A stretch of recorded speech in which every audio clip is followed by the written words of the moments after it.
नमस्कार दोस्तों, स्वागत है आपका अपने YouTube channel NCERT with MP में। मेरा नाम महिमा है और आज हम सीखने वाले हैं तत्सम तथा तद्भव शब्द। हमेशा जो है एग्जाम में हमसे पूछ लिया जाता है कि कौन से जो है तद्भव शब्द होते हैं और कौन से जो है तत्सम शब्द होते हैं। हमें ऑप्शंस दिए होते हैं, उनमें से छांटना होता है। तो चलिए क्लास को स्टार्ट करते हैं। तो फ्रेंड्स देखिए, तत्सम तथा तद्भव शब्द क्या होते हैं। तत्सम, अब फ्रेंड्स तत्सम शब्द जो होते हैं वो संस्कृत के समान शब्द होते हैं जिनका यूज हम पहले से जैसे करते आ रहे हैं वैसे ही आज भी कर रहे हैं। ठीक है, जैसे कि हमारा हो गया हस्त। ठीक है, और जो तद्भव शब्द होते हैं वो होते हैं हमारे संस्कृत के शब्द से परिवर्तित रूप, जिन्हें हम हिंदी भाषा में बोलते हैं कि हिंदी का वो शब्द है। ठीक है, तो जो संस्कृत के सेम वर्ड्स हैं जो संस्कृत में पहले यूज होते थे और आज भी उनको हम वैसे ही यूज कर रहे हैं, वो होंगे हमारे तत्सम शब्द। और जो संस्कृत का ही परिवर्तित रूप है वो क्या है, हमारा तद्भव शब्द। अब जैसे हस्त है, उदाहरण के लिए हस्त है, तो इसका हम तद्भव शब्द क्या होगा। हस्त का मतलब हिंदी में हम बोलते हैं हस्त को हाथ। ठीक है फ्रेंड्स, ऐसे एक और एग्जाम्पल देख लेते हैं। कर्पूर, कर्पूर, इसका तद्भव शब्द क्या होगा फ्रेंड्स, इसका होता है कपूर। ठीक है, तो इस तरीके से जो है अगर आपको याद रखना है कि कौन सा हिंदी वाला है, तत्सम हिंदी वाला शब्द होता है या संस्कृत वाला होता है, तो इसके लिए जो है मेरा जो एक अपनी समझ है वो मैं ऐसे समझती हूँ इसको कि तद्भव, तद्भव जो है वो थोड़ा सा संस्कृत जैसा लग रहा है ना सुनने में कि ये कोई संस्कृत का वर्ड है, लेकिन उल्टा है इसका कि हम ये लग तो रहा है संस्कृत का है लेकिन ये रियल में क्या है, हिंदी का है। ठीक है, और तत्सम थोड़ा सा सिंपल सा लग रहा है कि ये हिंदी वाला होगा, लेकिन नहीं, ये कौन सा संस्कृत का है। तो मतलब मैंने इसको कैसे लर्न कर रखा है कि तद्भव जो कि लगता है संस्कृत जैसा लेकिन रियल में क्या है, वो हिंदी शब्दों को दिखाता है। और तत्सम जो कि सिंपल सा लग रहा है लेकिन वो किसको दिखाता है रियल में, संस्कृत के शब्दों को। ठीक है फ्रेंड्स, तो ऐसे ही आप भी जो है अपने लॉजिक लगा करके जो है अपने लर्निंग को बेहतर बना सकते हैं।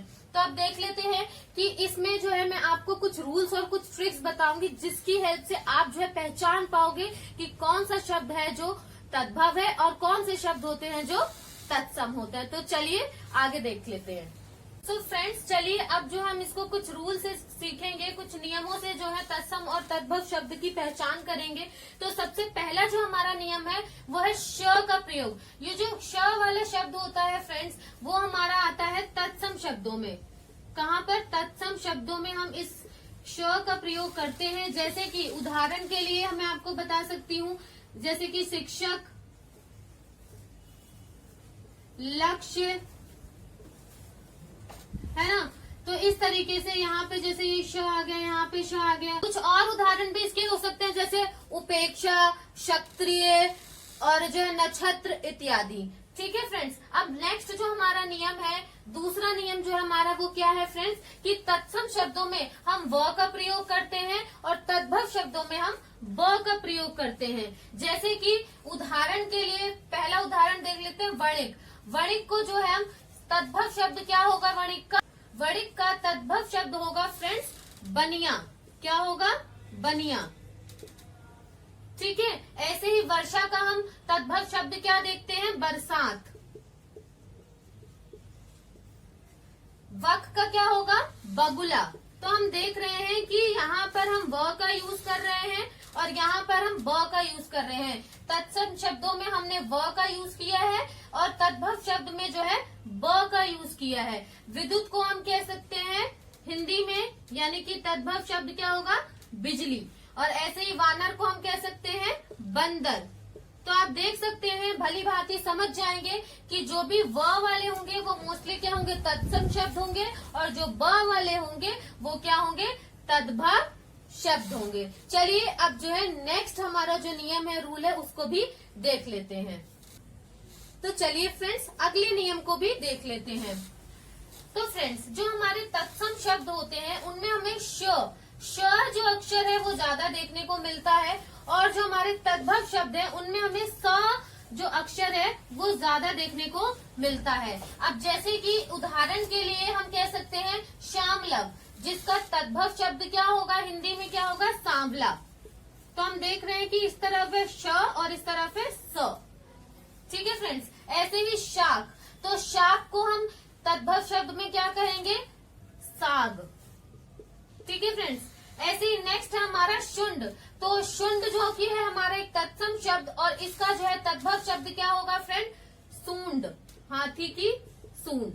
ऐसे ही जो हमारा नेक्स्ट नियम है देख लेते हैं फ्रेंड्स कि नियम 4, इसके अंदर क्या होता है फ्रेंड्स कि जो तत्सम शब्द होते हैं उसमें री का प्रयोग जो है सबसे ज्यादा किया जाता है। री से ऋषि बाबा, ठीक है, यानी कि री की मात्रा का प्रयोग जो है हम ज्यादा अधिकतर जो है किसमें करते हैं? तत्सम शब्दों में करते हैं, जैसे कि श्रृंगार, घृत, मृतिका इत्यादि। अब श्रृंगार का अगर हम देखें तद्भव शब्द क्या है, तो श्रृंगार को हम बोल सकते हैं सिंगार, ठीक है। और घृत को हम क्या बोलेंगे तद्भव शब्द? घी। और मृतिका क्या होगा? मिट्टी। तो इस तरीके से हम देख रहे हैं कि जो यहाँ पे तत्सम शब्द है हमारे, उनमें री की मात्रा जो है उसकी जो है आवृत्ति होती है, ज्यादातर जो है री की मात्रा हम देख सकते हैं कि जहाँ पर भी जिस शब्द में अगर री की मात्रा लगी है तो हमको पहचान जाना है कि ये शब्द क्या है? तत्सम है। तो चलिए हमारा जो आखिरी नियम है फ्रेंड्स उसको भी जो है देख लेते हैं एक बार। तो फ्रेंड्स हमारा जो 5वां नियम है वो ये है विसर्ग का प्रयोग। तो विसर्ग का प्रयोग हम कब करते हैं, कौन से शब्दों में करते हैं? तत्सम शब्दों में हम जो है विसर्ग का प्रयोग करते हैं, ठीक है फ्रेंड्स। तत्सम और तद्भव दोनों ही जहाँ पर सेम होंगे, ठीक है। जैसे कि मान लीजिए कपूर, कपूर है, कपूर एक हिंदी का शब्द है और जब हम इसको तत्सम में लिखेंगे तो हम इसे क्या कर देंगे?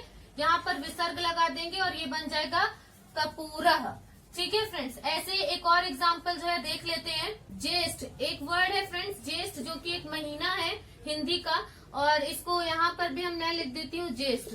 तो हमारा जो ज्येष्ठ का महीना है, जो मासिक है, उसमें अगर हम ज्येष्ठ में यहाँ क्या लगा देंगे? विसर्ग, तो ये हमारा क्या हो जाएगा? ज्येष्ठ, ठीक है। तो इस तरीके से ये जो हमारा विसर्ग होता है फ्रेंड्स ये हमको तत्सम शब्दों में देखने को मिलता है, ठीक है। और सेम ही होते हैं ये वर्ड्स जो हैं, कुछ वर्ड्स होते हैं जो कि तद्भव में भी सेम होते हैं और तत्सम में भी, बस तत्सम में हम क्या कर देते हैं? विसर्ग लगा देते हैं, ठीक है फ्रेंड्स। तो इस तरीके से जो है फ्रेंड्स आप लोगों ने जो है तत्सम और तद्भव शब्दों को सीख लिया है।